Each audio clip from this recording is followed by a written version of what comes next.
Hello guys! Welcome to my mini vlog, mga kagilays. Guys, tayo ay binigyan ulit ng panibagong buhay ng Panginoon.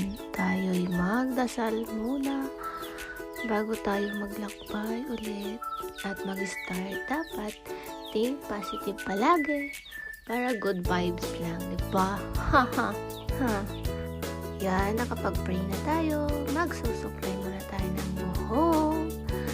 Maglalaba kasi ako ngayon, guys. Alternate lang yung paglalaba para hindi maipon, ganun, yung atake.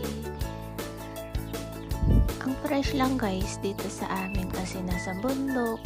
Pero may signal naman kahit paano, may wifi naman.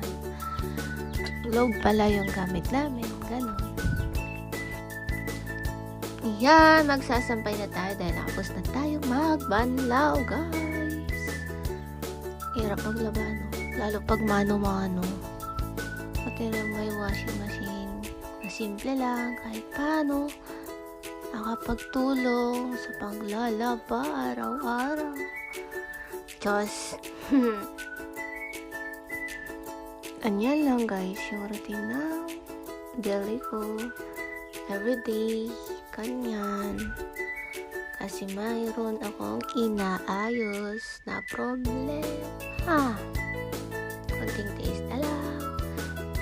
Magpawalis muna tayo, guys. Ang fresh na ng ambience. Kasi yung langit, ayan, magsaside tayo. This is my everyday routine, guys. As you can see. Magluluto tayo ng bangus.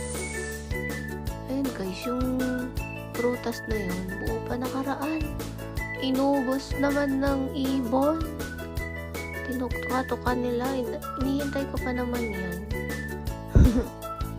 Aloka. Cute ng mga duck namin, no? Dami yan, 8 na yan. Yan. Super masarap pa naman ng ganyang prutas. Naubos ng ibon.